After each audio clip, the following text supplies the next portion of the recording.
Messy weather causes road closures and traffic delays across the region.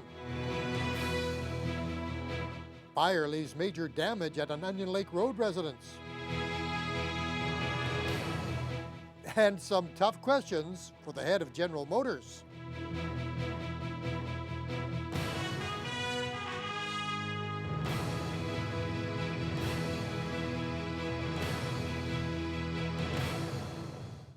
Good evening and thank you for being with us. It seems like a bad April Fool's joke, but winter simply refuses to release its hold on northwestern Ontario. Today's snow and freezing rain is making life difficult for local drivers. Highway 1117 west of Thunder Bay finally reopened this afternoon after the bad weather forced the closure of the Trans-Canada from Thunder Bay all the way to the Manitoba border. The snow and ice has forced motorists in the city to slow down as well. Ryan Benazzo has more. This was the scene Tuesday morning just west of Thunder Bay. Dozens of transports and several personal vehicles all stuck at Sistonen's Corner. Some of them spent the night waiting out the closure of Highway 1117, which finally reopened Tuesday afternoon. Meanwhile, in Thunder Bay, city crews have been working nearly around the clock to keep the roads clear of snow and ice. We have our full complement of road sanders out there and sidewalk sanders.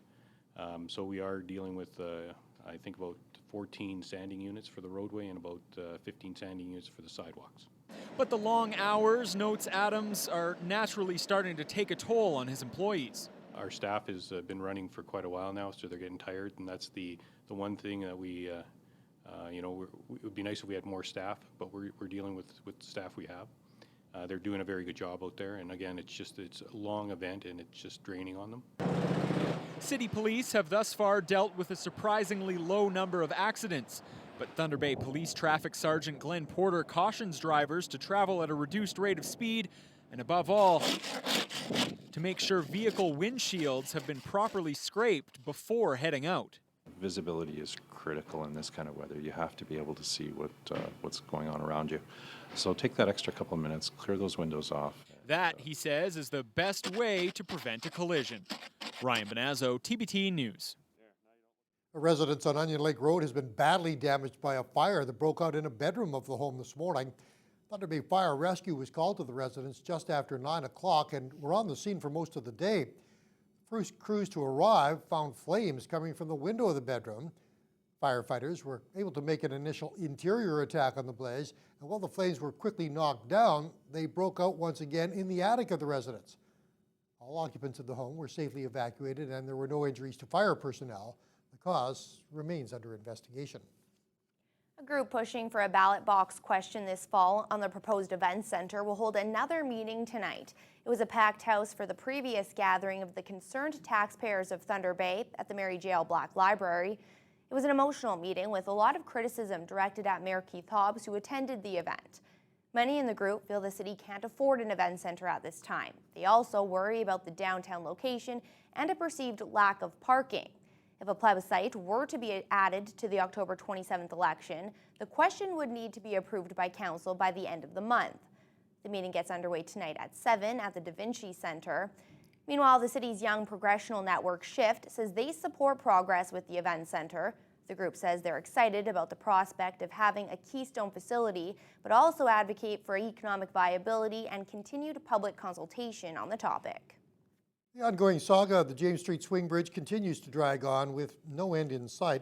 CN Rail had promised an engineering study on the fire-damaged structure would be available by the end of March, but company spokesperson Lindsay Fetishin says, while a preliminary report has been submitted, the consultants must now sit down with engineers from their Bridges and Structures division and review the findings. Recommendations will be developed from there, and it's only once that process is complete that results will be shared with the Fort William First Nation and city officials. Fetishin was unable to say just how long she expects that process to take. Every year when the snow begins to melt, discarded drug needles left on the ground start to appear. The Thunder Bay Drug Strategy has come up with a way to target the problem with a little help from the public. Courtney Rutherford reports. It's a common scene played out across the city. As temperatures warm up, drug needles like these are found on the ground. This year, the Thunder Bay Drug Strategy is ramping up their efforts to encourage people to help clean up the problem. Risk is very low for cleaning up or picking up equipment. There is no documented cases of HIV being contracted from a needle stick injury in the public. And we also wanted to highlight our new kits that we're introducing to the community this year. The kits Drug Strategy Coordinator Cynthia Olson is talking about can be found at the Health Unit, Shelter House, or AIDS Thunder Bay at no cost. They include tongs, a plastic container, rubber gloves, and instructions on how to properly pick up the discarded needle. According to Melissa Scott, a public health nurse at the Thunder Bay District Health Unit, the risk of an infection from a publicly discarded needle stick is very low. However, it's important to use extreme caution when you pick one up by using the kits provided. We do see the issue. We have lots of calls around publicly discarded needles.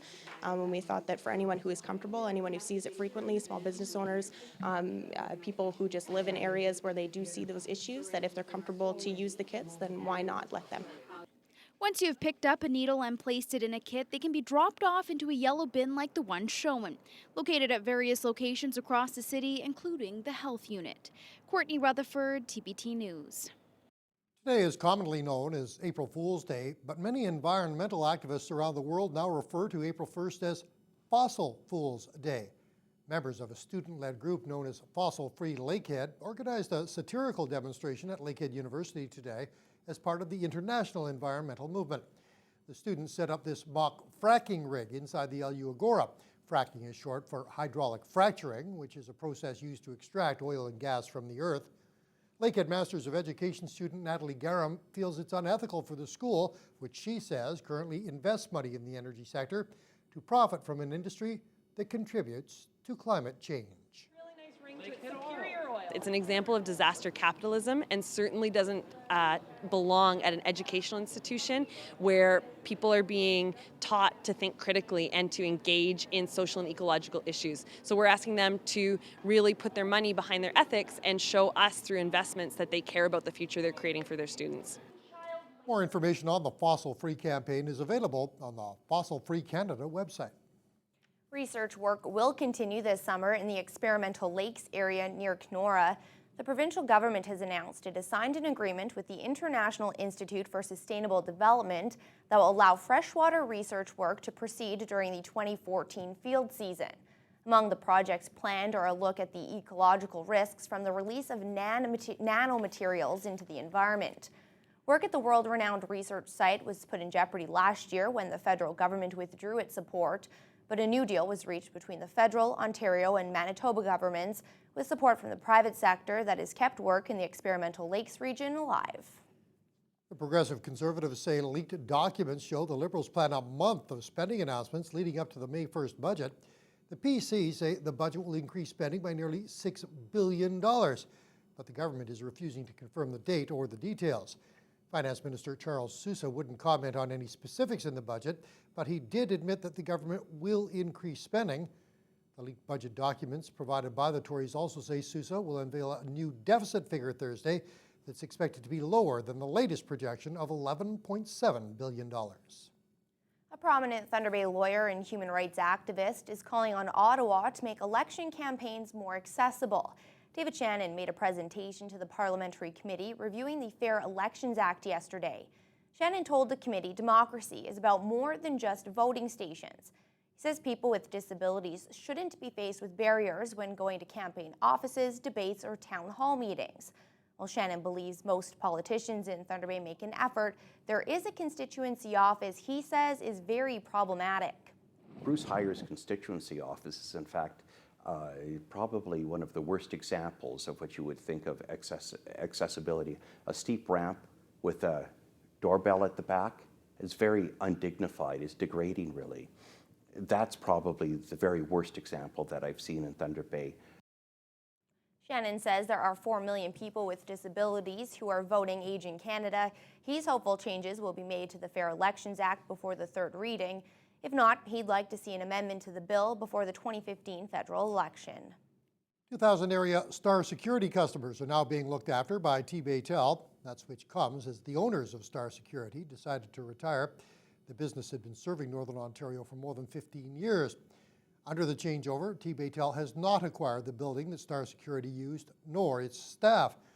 Corporate Brand Communications Manager Katie Crowe says that they'd been working on this change for a while and completed the acquisition of the customer base with the start of the new month.